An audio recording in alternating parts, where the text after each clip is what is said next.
Welcome. Hello, guys. This is Nick Presivers from Maltepes. Hope you guys are doing well. We had a little bit of a technical difficulty earlier. Um, Today, we have a very interesting guest, fellow compatriot, Greek, from the Philly area, who earned the nickname Philly Greek Godfather, so to speak. He's very much involved in the gambling and betting and bookmaking and so forth. Um, Very slick, interesting individual who was born in the States.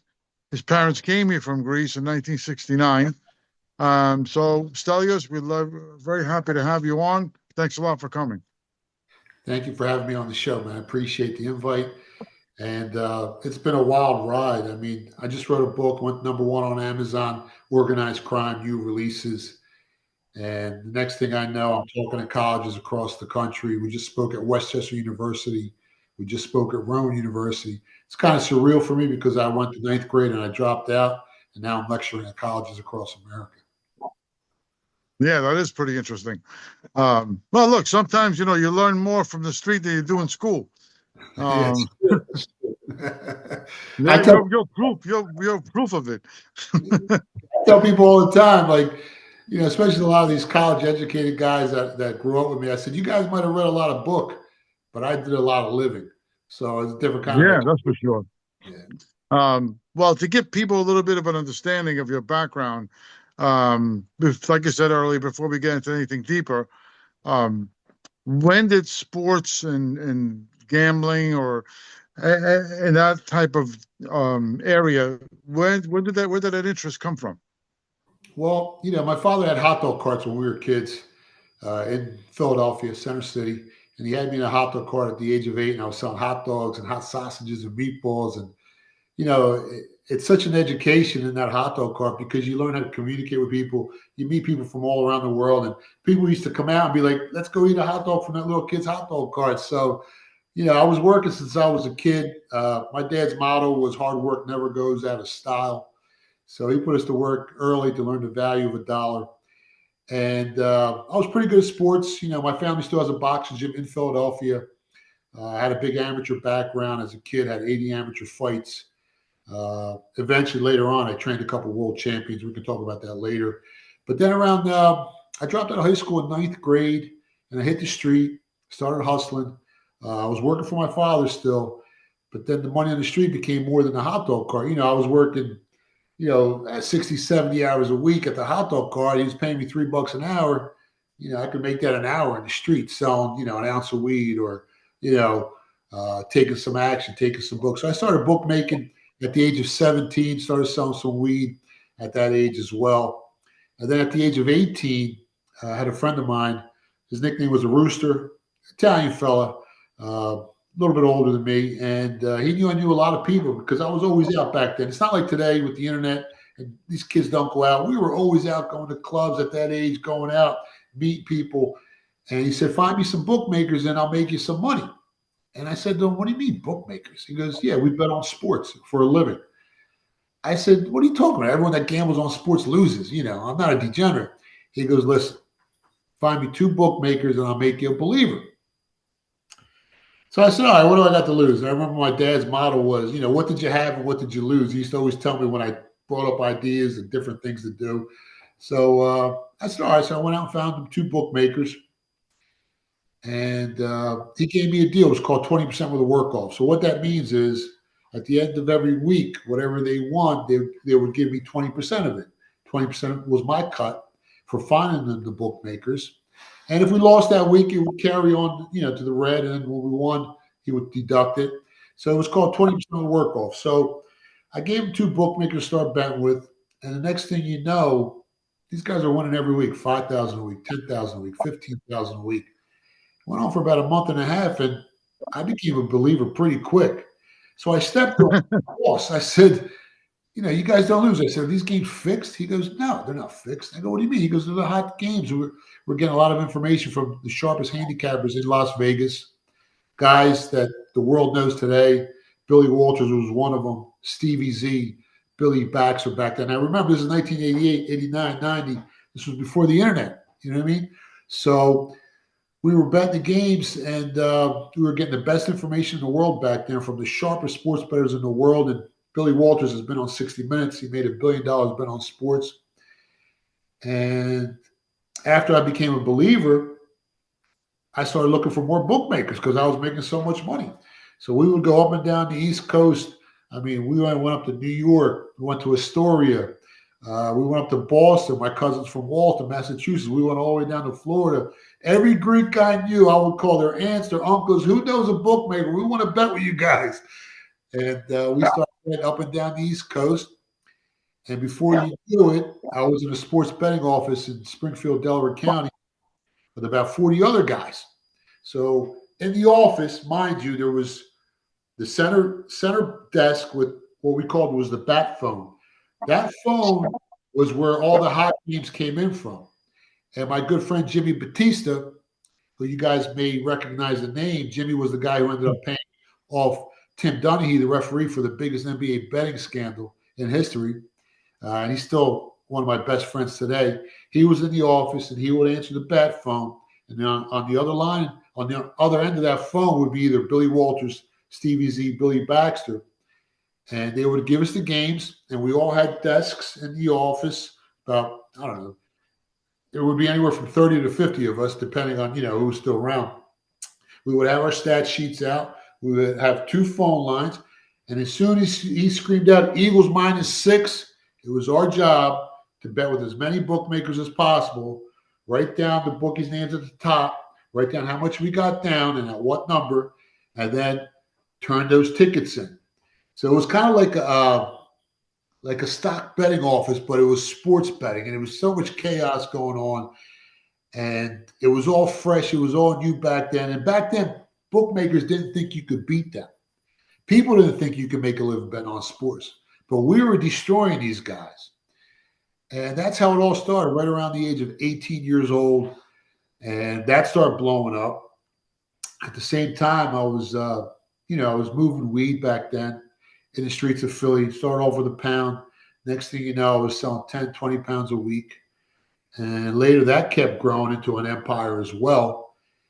And that's at around the age I started getting involved with sports betting, bookmaking, and pot. And back then, biggest bookmaker on the East Coast was Joe Massinardo and John Massinardo. And we eventually became great friends. And they're the guys that started the offshore sports books in Costa Rica and in Carousel, Spiro the Greek in Jamaica, who had Olympic sports. So we were actually at the forefront of the whole sports betting revolution. And we changed the way people bet on sports. So that's how it kind of started. Interesting. But being the case, like as far as I understand, when it comes to guys with bookmakers, which I had my dad had a cafe, like your dad had a place with food business, and we had a bookie that used to come into my dad's shop every week, every Tuesday. He used to come in Tuesday, and we used to bet on. He used to have back then was football sheets, those green sheets, if you Yeah. remember. And I was 12 years old at the time. And I was like, what is this? What's going on here? And because I see this guy, his name is Sal.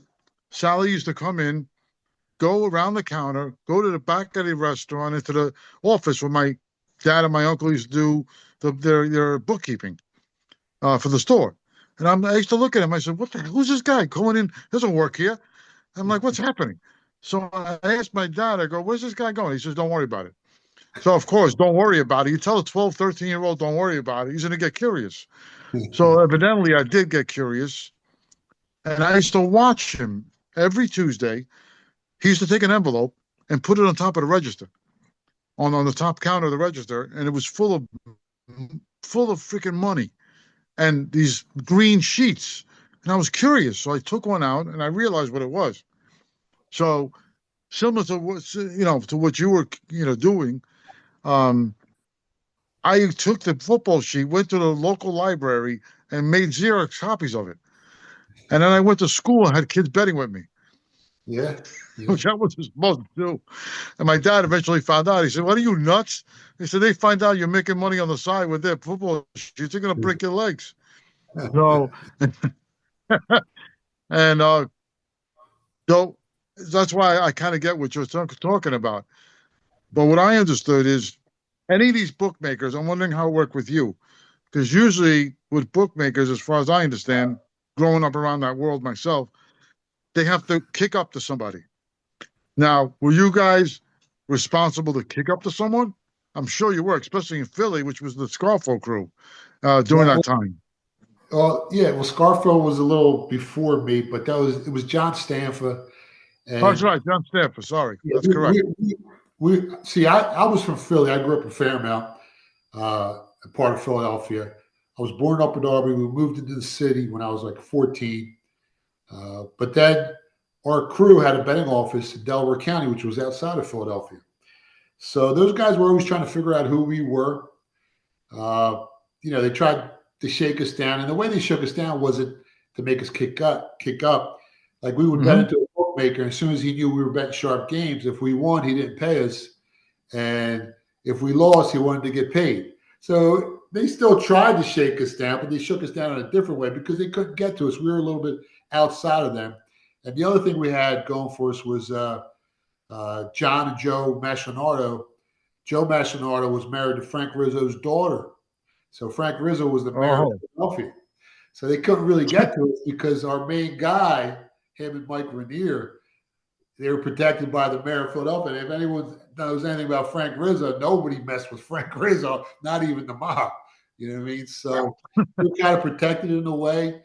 And they didn't know we were also bookmaking, but we kept that on the hush. Eventually, they found out we were just betting sports. So then they wanted to be our friends. They wanted to bet our games, and they wanted to make money with us. I'll tell you a funny story. Eventually, I started betting with Sonny Gambino up in the Poconos when I was like 20 years old. Nicest guy in the world, always well dressed, very handsome guy. And I didn't even know who he was. My buddy Felix said, "Listen, we got a book up in the Poconos. I want you to start betting with him, moving money with him. He's a good dude, this and that." So I get up there, I'm betting with him. I'm betting about 5 dimes a game with him. And he's betting in New York for 20 and 25 dimes a game. So we were an asset to those guys because we would give them priceless information and then they would go bet it somewhere else for even bigger money. And at the age of 20, I was moving the New York sports betting market lines. So when I bet the Eagles -6 with Sonny, he would bet it in New York. Next thing you know, within 15, 20 minutes, that line would go to 7, 7.5, and 8. We were moving the lines in New York as kids. So so they were laying, so they were laying off the bets with you guys. no, we were betting with them, and then they were betting with other guys. Oh, they were laying. Okay, I got it. So they Yeah, were laying it off somewhere else. at a bigger amount because they knew Gotcha. we had an edge. We had a long term edge. And back then, our edge was a lot bigger than it is today because there was no information, there was no internet. If a quarterback for UNLV was out, wasn't playing, no one knew about it until like a minute before the game. Now you know about it 3 days before the game, and the lines get adjusted. As information enters the sports betting market, the lines will move. It's like the stock market. Lines are always constantly moving up and down depending on the information that comes in. Who's hurt, who's coming back, the gambling angles, the weather, the wind. So later on, I found out I was betting with Sammy Gambino, and I was like, he never told me. He goes, "Why would I tell you? He's a good guy." I was like, "Oh my God." So, as a kid, you kind of feel invincible and you kind of, you're out there and you're having fun. But as you get older and you think back, it was a little dangerous. I would say. But how long did you last in that capacity? I'm still betting today. I'm a professional sports bettor. I used to play poker. I played in the World Series of Poker. My good friend Jamie Gold actually won the World Series of Poker. He won the $12 million pot. Uh, yeah, so I'm still betting today. Now it's legal. Now it's fashionable. Now it's sexy. But when we did it, it was Well, taboo. We were in the yeah, shadow. that's what I meant. Now it's legal, but Yeah. back then it wasn't when you were doing it. That's what I'm No, saying. I it mean, was. in that capacity, in the so to speak, illegal Well, capacity, how well, long did that last? betting was always legal, but taking a bet was what was illegal. when you're taking Right. that was what was illegal. And we actually all got locked up one time. And the feds came in, they raided our betting office. And the way we beat the case was we just showed them our phone records. There was no phone calls coming in. So there wasn't no one calling us in the office to place bet with us. All the phone calls were going out. We were betting with bookmakers. So that's how we ended up beating that case, and we didn't get locked up back. We didn't do no time back then. We did get locked up, but we beat the case. We got some good lawyers. So Wow. I've been betting almost 40 years now. Like that's what we do. If I can find an edge in the sports betting market, I'm going to exploit it. I'm going to try to monetize from it. I still read anywhere from 8 to 12 hours a day. I read every article, every matchup. I look at the metrics, the analytics. I look at the gambling angles. I look at the injury reports. There's a lot of research, a lot of data analysis, and now we're starting to integrate with AI programs. We just came out with a program that tries to predict the turnover differential in the NFL, and that's huge. If we can get that right, it's massive because I don't want to get too technical, but a team that loses the turnover differential 1-0 in a football game loses the game and doesn't cover the spread 68% of the time. Now, if you go to a +2 turnover differential, it goes up to 82%. They don't cover the spread, and 82% of the time, they don't win the game. And if a team turns the ball over 3 times, it's like 96%. So that's what we're working on. So I'm combining a lot of the old school, handicapping techniques we had that I learned from the greatest sports bettors in the world. And we're applying, all the new stuff with AI and computer systems. Wow. Interesting. Um, Now, being of Greek background and in the Philly area, I'm sure you knew there was also a Greek crew in Yep. Harry Petros and Steve Yeah. Budas. Yeah. Um, Botsari. yeah, George Botsaris. Yeah. I mentioned, yeah, I mean, I did it. My third book um, is called Mafia Ties to Greek Syndicates. I have a whole chapter about Philly. I mentioned these guys: George Botsaris, Athanasios Michaelidis. I mentioned um, Harry Petros, Steve Budas. That whole crew was about 40, 50 guys. Did you have Um, Charlie? Crazy Charlie? Karilopoulos? yes, I got him in there too. He was I actually mentioned all. he was I'm locked sorry. up. He was locked up with Salerno when he did his time with Salerno when he was in the feds. Oh, Tony. Yeah, Oh, yeah, okay. yeah. Now, did you come across any of those guys at all? I was a little younger than those guys. My brother Michael was best friends with Charlie Terlopoulos, and the funny story was when they all got jammed up, he was actually on the run from the feds back then. This had to be in the 70s. And he actually came to our house and he stayed at our house for about 2 weeks because they were looking for him. And eventually it got so hot. My father and his father were really close friends. We actually lived next door to them on Kent Road in Upper Darby. And we said, Charlie, my father said to him, I was a kid at the time. He said, Charlie, I can't help you no more. You got to go. We're going to get in trouble. And then he took off, and eventually they called him, and he ended up doing I think Charlie did like a 10-piece, 10 years. So, yeah, those guys, they were a little bit before me, but they were messing with Bruno and those guys. And I know the one guy that had the oil, he eventually got shot and killed at dinner in front of his girlfriend because they were looking for his Right, in connect. a Melita's restaurant. Yeah, I don't know who did it or who didn't do it. I was still, like I said, I was a kid, but I heard all the stories. They were my older brother's age. My older brother's about 10 years older than me, but he knew each and every one of them. Interesting. Well, I'm sure you've heard the recent scandal with the NBA with that whole thing. What is your take on it?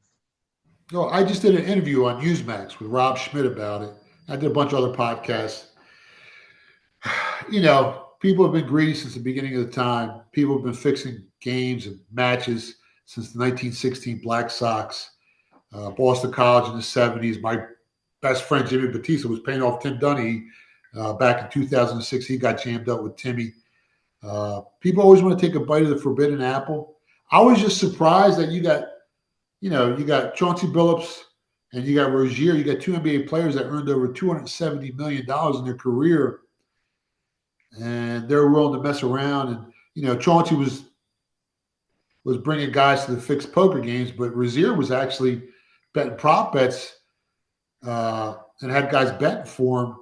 And he would act like he was hurt. And he would come out the game, and they were betting all the unders on his NBA prop bets, for $200,000 a prop, which surprised me a little bit because it's hard getting down that much money on NBA prop bets. So I don't know how they were getting down that much money, but these are two guys that made a lot of money, and they were still willing to risk everything for the action. So to me, they either got to be addicted to gambling or they just like the adrenaline rush of trying to get over. Some people have that in them where they always want to, they need that adrenaline rush, that push.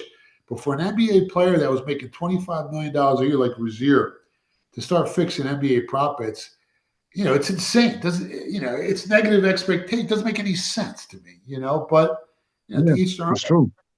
Yeah. Well, being that you, like you just mentioned, gambling can be an addiction. Like some people would say, "Oh, Stelios, what you're doing is you're adding and abetting people to bet, and you're adding their addiction." How would you answer something like that? I actually tell people, if you don't do your homework, you don't do your research. The sports betting market is like any other market. Uh, I invest in the sports betting market. I don't consider what I do gambling. So if you don't do your homework, well then don't bet on sports because you're going to lose long term. When you're risking 110 to win 100 in the NFL, it's called the VIG, it's called the juice. Your break even point is 52%. So you got to win more than 52.4% of your wagers to turn a profit. Now, the only way you can do that is by researching the games, by running, the metrics. It's kind of like, I'll give you an example. Before you buy your first house, you might look at 20 houses. You're looking for value in the house. You look at the demographics, the crime, the schools, the hospitals. You ask yourself, is this house going to go up in value? And you might spend 100 hours before you buy your first house, right? Saying when you find a house that you think offers you value, well, then you're going to purchase that house. You're going to buy that house. You like the price of that house. So imagine you spent 30 hours a week just researching one game. You got a better chance of winning than losing that game. You got an educated guess that will carry weight in the sports betting market. Most people wake up on Sunday and they have recency bias. They remember what happened last week, and they just start betting their home team. Well, you're going to get killed that way. You're going to lose everything. The bookmakers are not your friend. So it's just like any other market. If you don't put the research in, you don't put the time in, well, you're going to lose long term. And like I go to these colleges now and I speak to these college kids because, I've been reading a lot of articles that these college kids are becoming addicted to gambling. I tell them, don't gamble. I said, don't do what I do unless you're willing to put the work in. I work 80, 90 hours a week researching these games to find an edge. And if I don't find an edge, I won't bet. I can walk in a casino. I don't play no table games. I'm not a gambler. I invest in the sports betting market. Now, we used to count cards in the 90s, and we got thrown out of Atlantic City. But, if I don't have the edge, I'm not going to risk any money. To me, if I spend $100, 120's got to come back. That's called positive expectation, or else I won't spend it. I'm old school. I learned from my father. I remember asking my father for $50 as a kid, and he used to tell me, I got to sell 2,000 pretzels to give you $50. Are you crazy? So that's where I come from. I'm not there to blow money. I'm there to turn a profit. If I don't have an edge, I'm not placing the wager. Well, in reference to sports betting, you mentioned. Now, sports betting, it's huge right now. You got DraftKings, you got this, you got that. You got a bunch of different places to go to actually bet. Do you think the sports betting market has become a little saturated with so many different ways to where to go? What do you think the expectations of it is in a reference of surviving, or if somebody wants to get interested in getting involved in any one of these things, what is the best way to do it? Obviously, it's oversaturated and it's become predatory. They're, it's everywhere. Commercials, TV, internet, podcasts, billboards. And it's kind of scary because I tell people, listen, there's nothing wrong with if you want to bet, if you want to bet the Eagles for $20 this week, you want to watch the game, you know, you watch it for 3 hours. At the end of the game, you win or lose, you're invested, you're going to cheer a little louder, you're going to get more into the game. And you bet 1 or 2 games a week, it's not going to kill you. Same as if you go to a concert, you spend $200 on a concert, you have a couple, you have fun for like 2, 3 hours. Then when the concert's over, your money's gone, but you had a good time. So if you treat it like entertainment, that's fine. But it's going to pay like entertainment. That means it's going to take your money. The problem with sports betting is that's different than going to concerts. You might go to 1 concert a week or 2 concerts a month. Now that it's it's in your hand, it's on your phone. You can place a bet every 2 minutes, every 2 seconds, and it can become very addicting very quickly. And I tell these kids, I said, sports betting is kind of like a Molotov cocktail disguised as, like a whiskey sour, like a fun drink. It looks fun, it looks engaging. But if you're not careful, it can blow up in your face quickly. So, it's just like anything else, man. If you put the time in, you're going to have better results. If you don't, and you just want to blow your money, well, the bookmakers are there to take every penny you have and to clean you out. They're not your friend. Oh, you brought up something interesting. Now, the sports betting, like DraftKings, like we mentioned earlier, just an example. Now, you don't really need a bookmaker anymore. You can go directly to the source, correct? Yeah, I mean, it's different bookmakers offer you different options, right? Like if you're betting the street, you get a credit line. You can square up at the end of the week or at the end of the month or at the end of the football season, depending on your relationship with the bookmaker, right? DraftKings, you got to post up. So it's a little different. DraftKings, if you're sharp, they limit your action. And I've been thrown out of every DraftKings, FanDuel. They don't even take my bets. I got to put stuff in my mom's name, my yaya's name, my cousin's name in order because as soon as you start beating the number, you're ahead of the curve. They either limit you to like $50 a game or they just cut your account off and they say, we don't want to take your action. So they don't want no sharp money. Those days of, these sports books taking sharp acts, even down AC, when they first opened up down there, we were killing them. And then eventually they just cut us off. And they told us if we come in again, they're going to escort us out. They give you a cease and desist letter. And it's trespassing act and you can't go back in. Same thing when we were counting cards back then.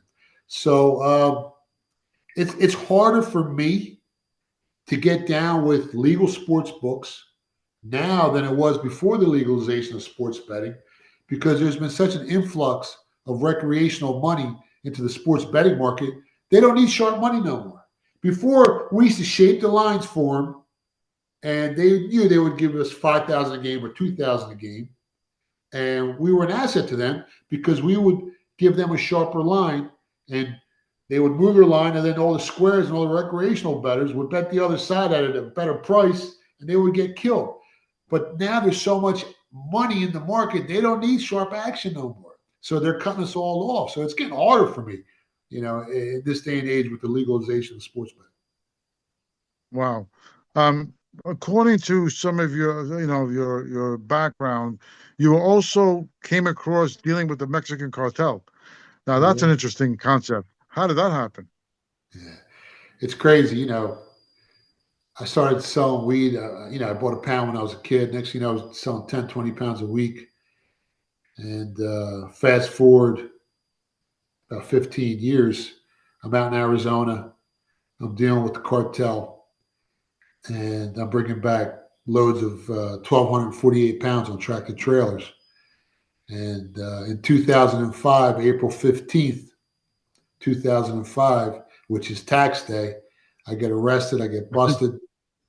They find 1,248 pounds of weed in a warehouse, 6 guys in there, 3 of them from Mexico, 3 of them eventually were my guys, but no one knew that time. I was about 60 miles away, and I was never caught with any marijuana. I've never been caught with any drugs, any large amounts of money. There's never been no wiretaps on me, no phone taps, no video surveillance. But they threw me in the case because they had someone in their ear. telling them that I was running the show. So I get locked up. Uh, we're fighting the case. The other 6 guys all pled guilty before me. I actually took my case to court. I went to trial in December of 2006. So I got arrested April 15th of 2005. 1,248 pounds of marijuana is what they charged me with, but I was never even there. And they said I was the ringleader. I was number one on the indictment above the Mexican cartel. And all this is, in my book. You just do a Google search of me, you'll see it's all, on the up and up. I go to trial in Arizona, and I end up losing. I'm found guilty on all charges. Oh, wow. So now I'm looking at anywhere from like 5 to 20 years. And I go to sentencing about 3 months later, and they ran 2 5-year sentences concurrent. And now I'm separated from my 2 young kids, my wife, and they sent me to Yuma, Arizona to start serving my sentence.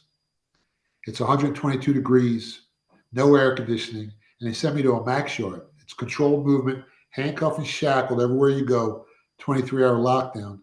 And I'm locked down, with guys doing double life, triple life. My cellmate was John Duty. If you guys want to research that name, he's doing 280 years in prison. So Wow. now I'm like, how the hell did I get here? One moment you're on top of the world, and next thing you know, I was in Yuma, Arizona, and I was questioning every decision I ever made. And I thought my life was over. I thought I was going to lose my wife. I thought I was going to lose my kids, my finances. You're in prison for 5, 10 years.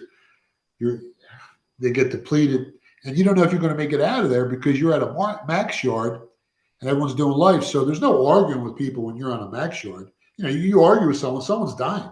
What's another life? This guy's got 5 lives. He don't care. So do I even make it out of there? And I'll tell you what happened. I was lucky because before I got sentenced, I called my mom's house to talk to my mom because, every time shit was getting to me because, you start thinking about stuff. You go in a rabbit hole when you're waiting to get sentenced because you don't know how much time you're going to do. So I would call my mom to try and ease the pain. And, it's mom. She makes you feel better for a couple of minutes on the phone. And my brother just happened to be there, my older brother, Michael.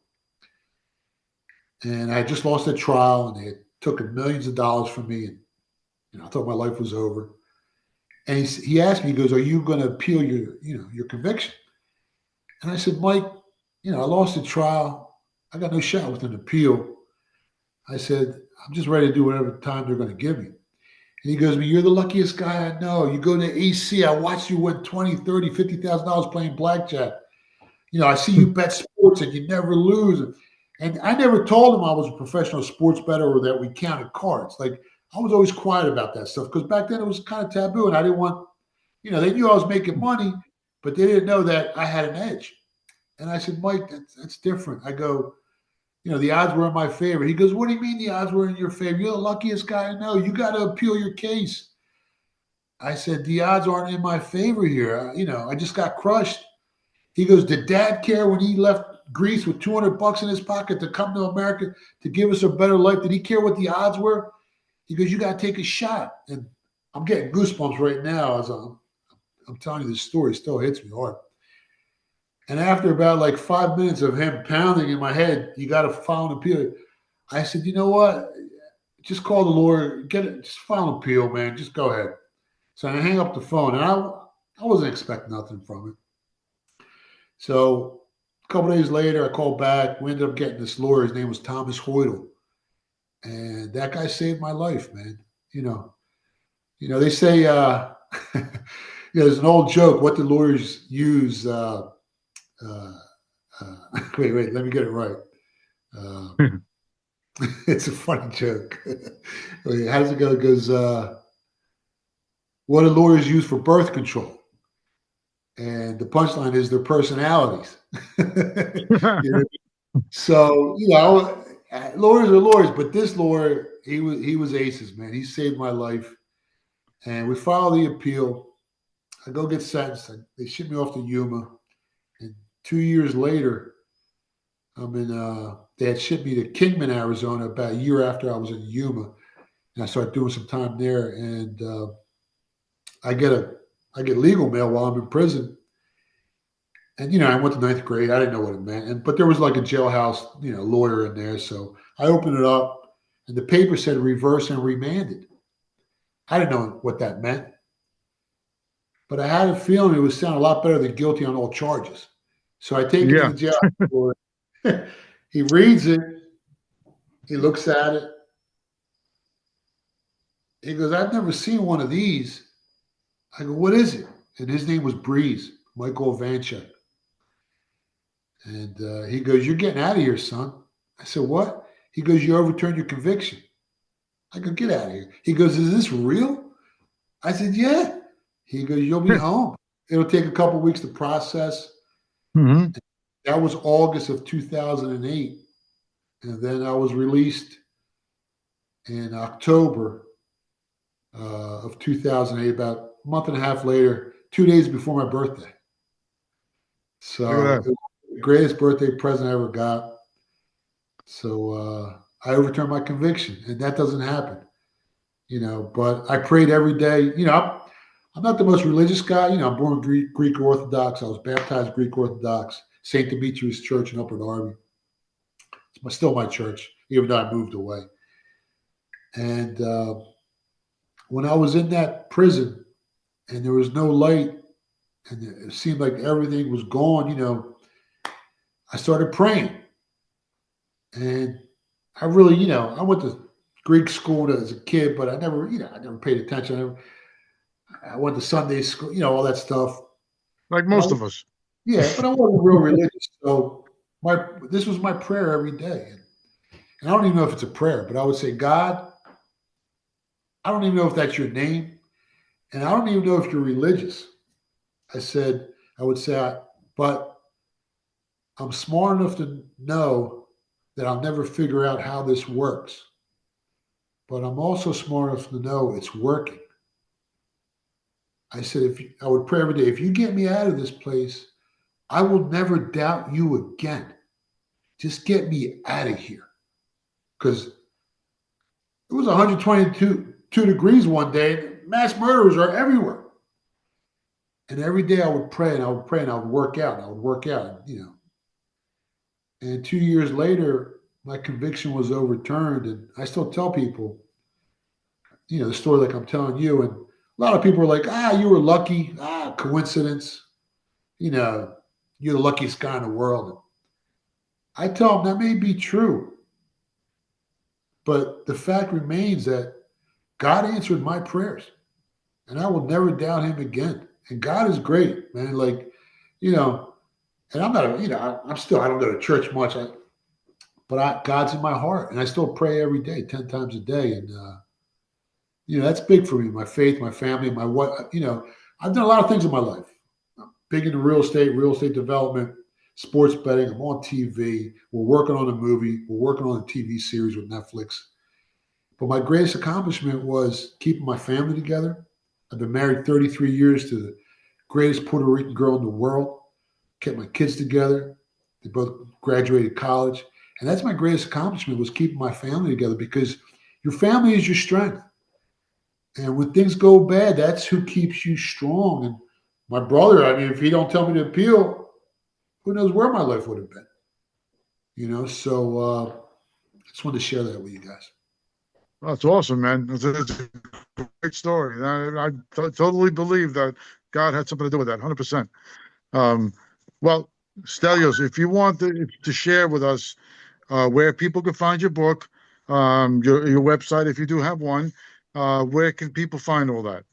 Yeah, the website is thephillygodfather.com. Social media handle on Twitter, X, at Philly Godfather. That's the book. If you guys can see, it's called Booked. That's me on the cover.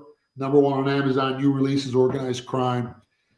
I mean, details everything from my parents coming over to my teenage years, to me boxing, to me getting involved with the marijuana and sports betting trade, to the Mexican cartel, to me overturning my conviction. And a few years later, it's a crazy story. Next thing you know, I'm on national TV doing the biggest shows, biggest podcasts, Fox News, Fox Business, Joey Coco Diaz podcast. You name the show, I've done it. And it should be an inspiration to everyone that no matter how bad things get, you can always rewrite your story. So you go to phillybooked.com to pick up a copy. It's also on Amazon. But if you go to phillybooked.com, I'll send you out an autographed copy. And I want to thank you guys for having me on the show. And, I can I got a million stories, but I know you guys got to keep it short. So thank you so much. No, it's all good. No, don't tell us too much. We want people to read your book. Um, well, thank you, Stelios. It's been excellent having you on the show, a fellow Greek. It was a lot of fun. I wish you a lot of luck, and we should definitely keep in touch. Definitely, man. I'll give you guys all my information, man. Have a good one. You too. Thank you.